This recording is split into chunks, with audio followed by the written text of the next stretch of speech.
The information provided on Dr. Tom Roselle Live by Dr. Tom Roselle, D.C., interview guests, show co-hosts, or substitute hosts is not intended or implied to be a substitute for professional medical advice, diagnosis, or treatment. It is for general information purposes only. Information from this broadcast should not replace the appropriate consultation and examination process by a licensed physician. Always consult your own physician prior to changing any current medical directive or prescription. Hey, everybody. Welcome to Ageless Health with yours truly, Dr. Tom Roselle. And obviously, many of you have been with me for a long time now. And hopefully, I'm providing information that makes a difference in your life, your health, and what's going on with the world today. But anyway, my job is to give you everything that you can, because health is a do-it-yourself program. It's one of those things that if you take charge of your own destiny when it comes to what and what you can do and what you can apply, well, it's a whole different world. Listen, coming up at the Roselle Center for Healing in Fairfax, Virginia, September the 17th, next week. Here's the deal. We're going to be doing a night on seeing beyond the surface with thermographic imaging. And we've been kind of touching upon that. We're going to do a little bit more with it today. We're going to talk about thermography and AI, artificial intelligence. And the reason I want to get into that some is simply because of the fact that I attended a conference a few weeks ago, and I've been sitting on a lot of data since then. And the reason for it is that was shocking. And I want to tell you a little story, and then we'll get into it. So this conference had about 3,500 doctors from all over the place. And one of the sessions I had presented in the morning, and I decided I wanted to attend this session on artificial intelligence.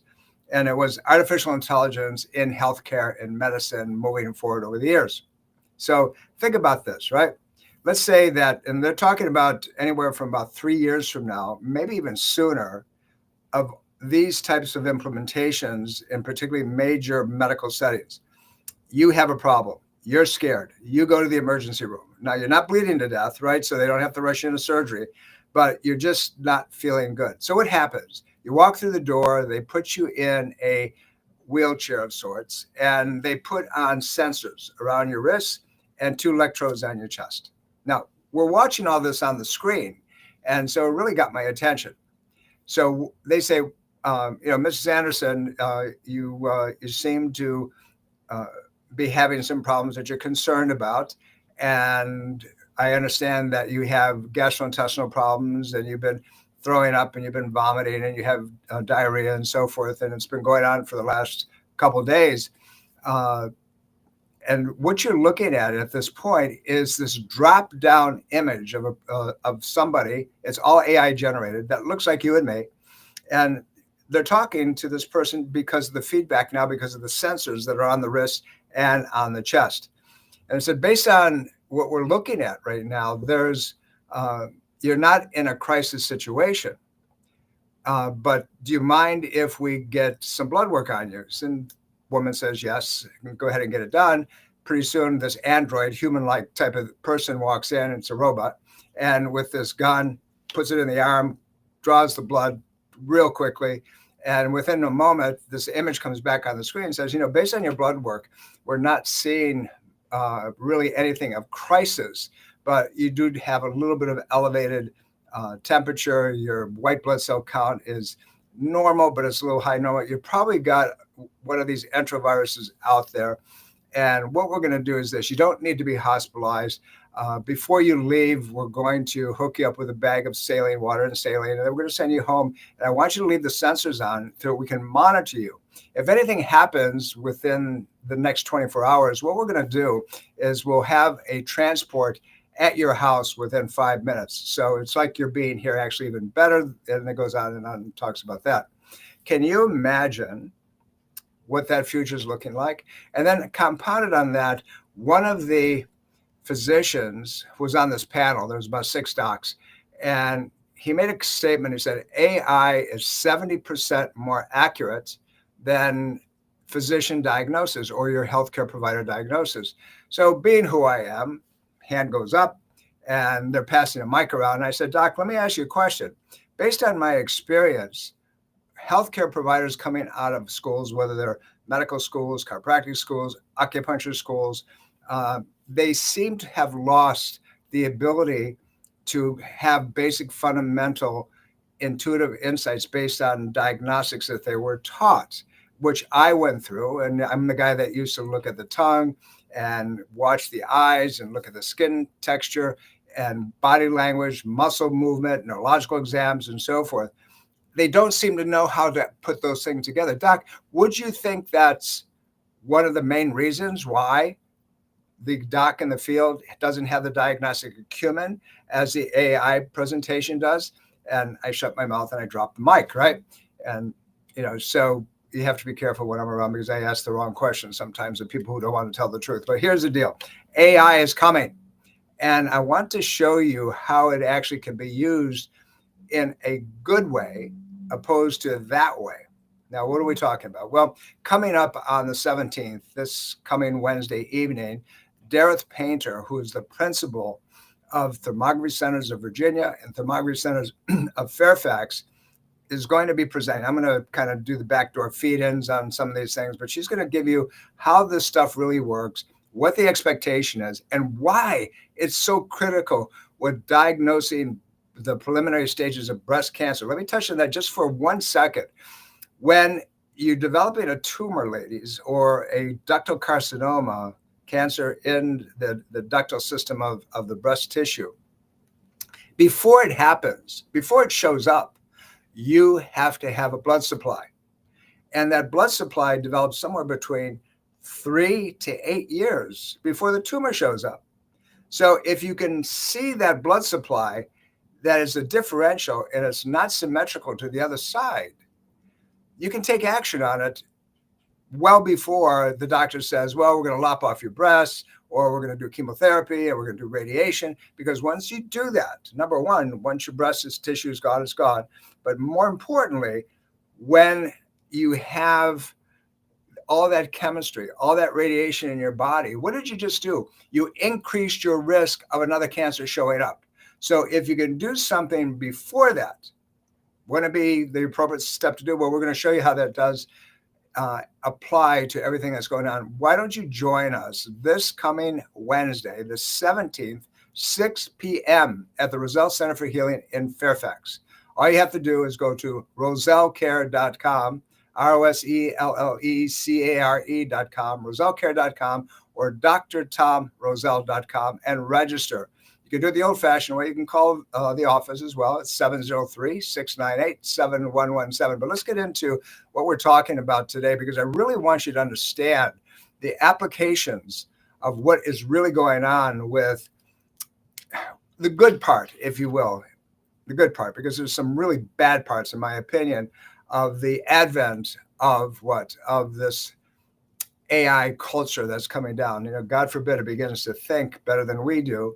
And that's coming rapidly too. Right now, what I've learned about AI is it's how you answer or ask the question. And let me interject that. So this was up on screen. This is not me making this up. So they asked a question of this AI format, the medical format. Is there any significant evidence that says that childhood vaccines are dangerous and have side effects, and went on and on and on. So it took a nanosecond, and the AI came back and said, based on medical literature and studies that have been done, there is no significant, problems with childhood vaccines other than some dizziness and redness and soreness and sometimes not feeling good for a short period of time. So that's what the medical filter wants you to hear, right? Here's a different question.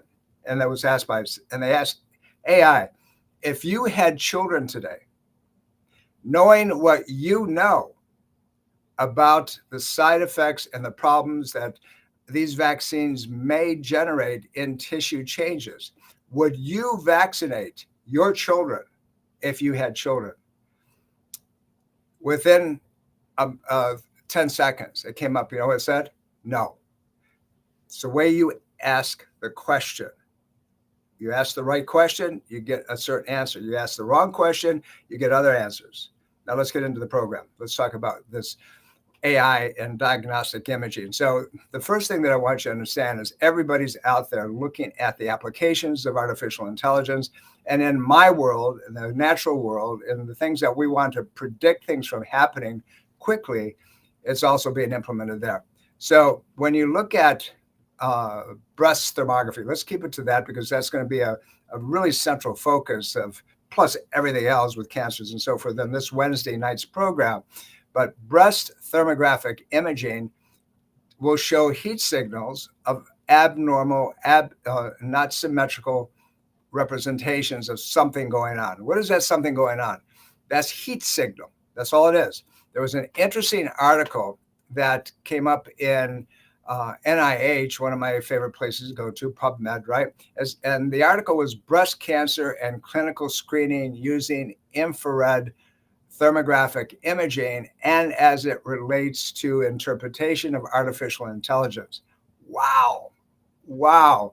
I mean, they're going to a lot of different. So does that make things easier? Well, as far as I'm concerned, in this field, when it comes to diagnostics, it still takes a human with a lot of, say, what's that about?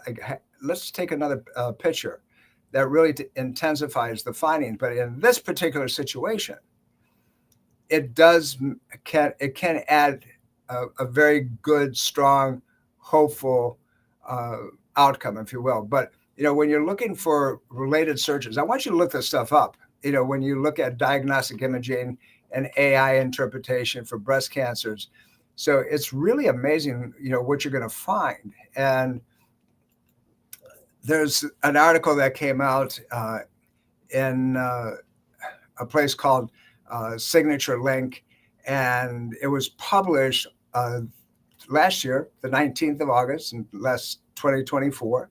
And it was talking about real-time thermography for breast cancer detecting with deep learning. What does that talk about? That's called AI. And the article goes on and talks about, in this study, it talks about enhances the diagnostic acumen relative to the presence of cancers and being able actually to subdivide and classify them. This one was talking about leveraging what they call in situ, cooling support, how you take the image to give it the best presentation. It's not one and done, just take the picture and go.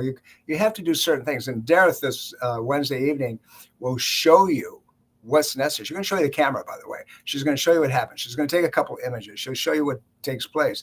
But when you're talking about heat-based early breast cancer detection, it's called thermal-based early breast cancer detection using what they call inception. And the numbers are coming out like this: V3 inception, V4, and modified inceptions, MV4.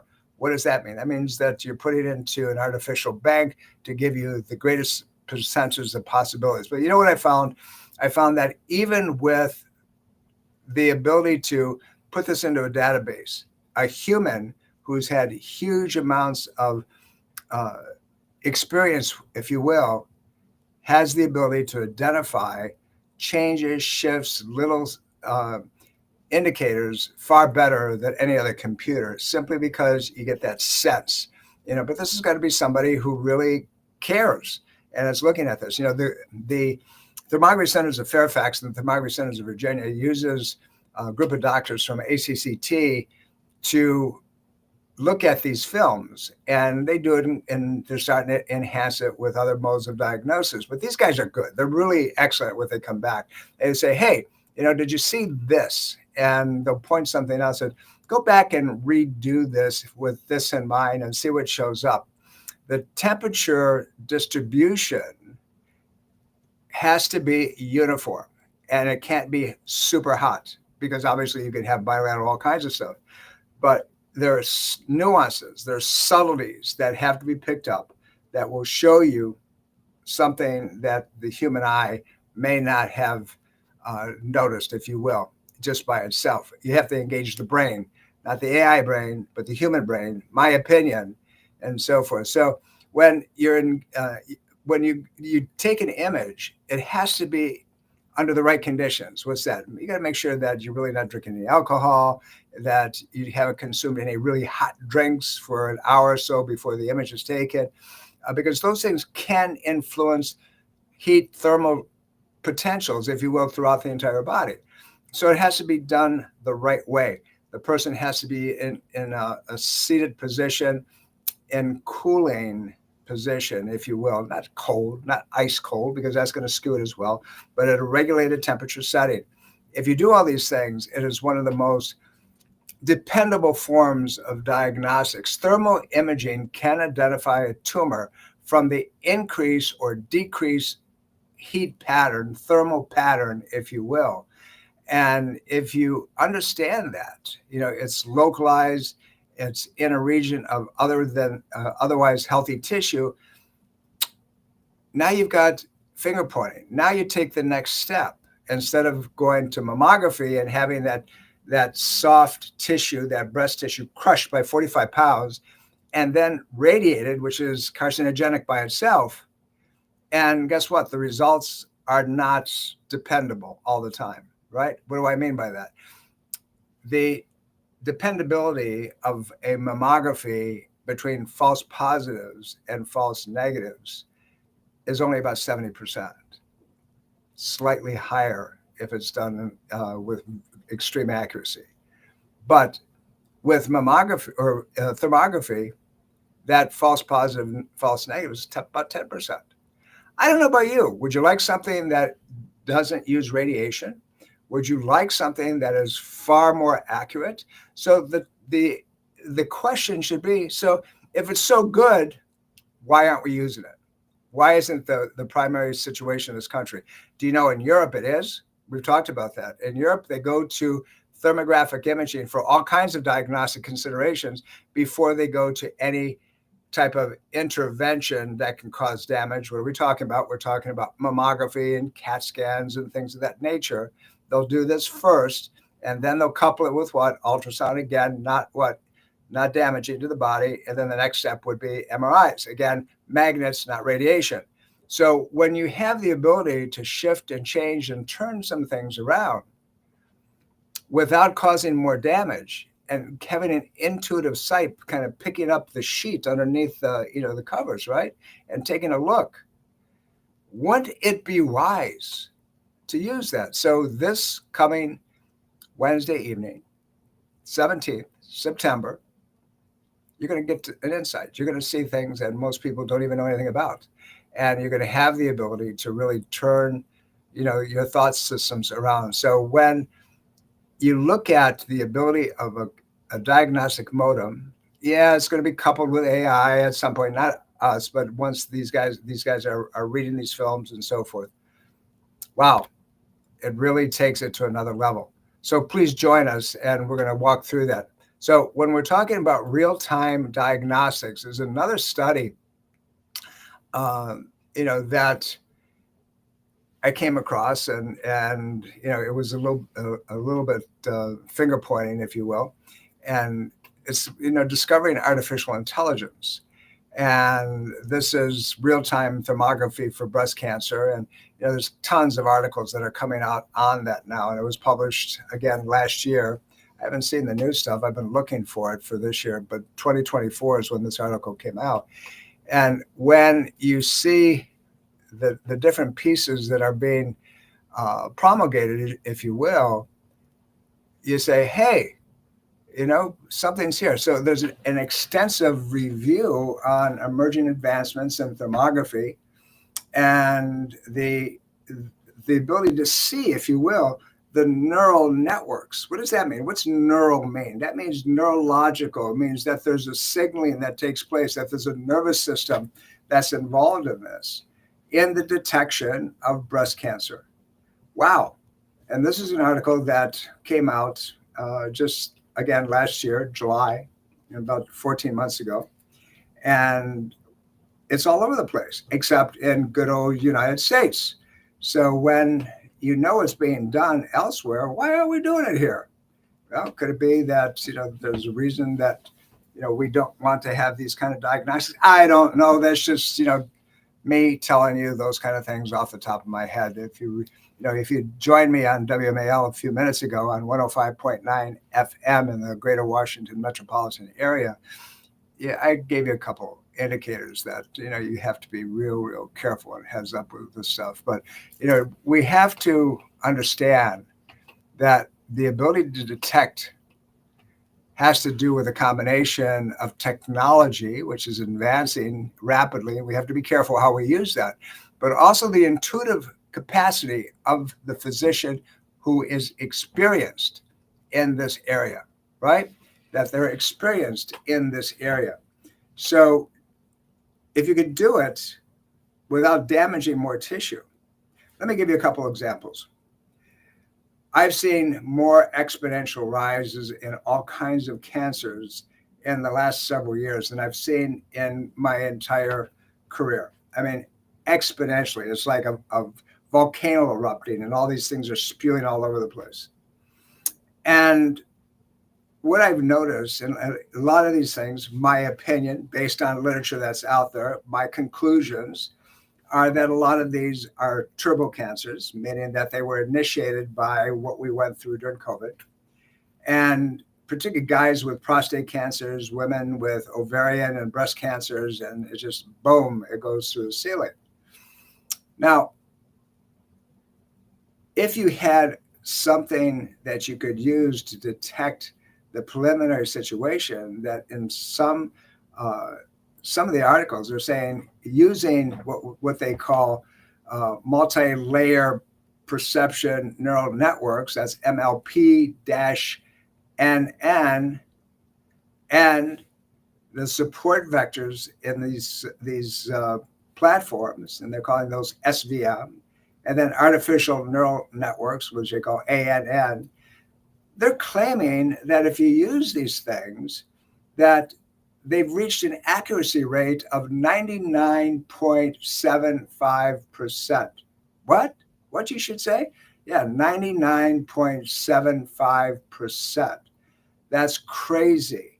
And I've never seen anything that accurate, but that's when you link thermographic imaging to neural networks, AI, if you will, and how it takes a look. So if you want to read that article, by the way, it was, it was published last year in July, and it was an overseas publication, as usual, because that's where all the good stuff comes from, for the most part. And it's simply this: an extensive review on emerging advancements in thermography and convolutional neural networks for breast cancer detection. Check it out, ladies. I think you'll be surprised. Published again July 9th, 2024.